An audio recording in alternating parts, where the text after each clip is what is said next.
Kapag namimiss ka sila, inatawag ako. Kaso puro daing yung maririnig mo sa kanila hanggang matapos yung call namin. Nasasabihin pa na walang gatas sa mga apo ko. O ipapakita nila sa akin yung isang lata na ulam nila't pinagkakasya. Kaya yung konting ipon ko napapadala ko pa.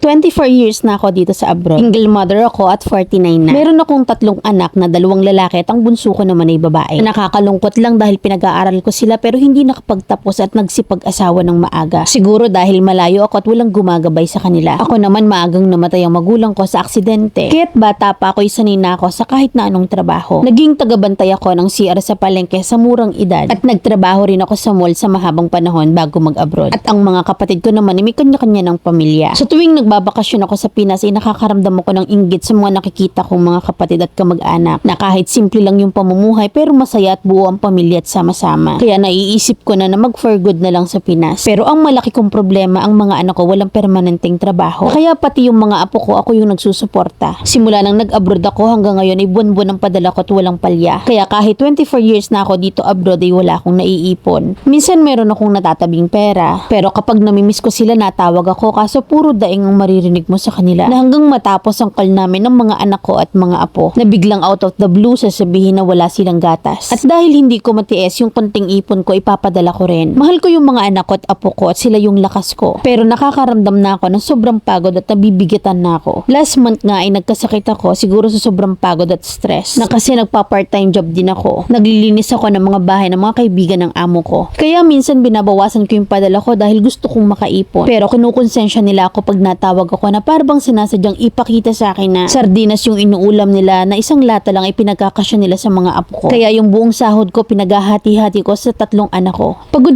na ako mamilen pero hindi ko rin naman sila matiis. Ano kayang magandang sasabihin na hindi sila magagalit or masasaktan? Ano ba yung maganda kong gawin kasi hindi ko sila matiis na hindi sila padalhan? Mamilen kasi napapagod na rin ako. Letter sender, Helen.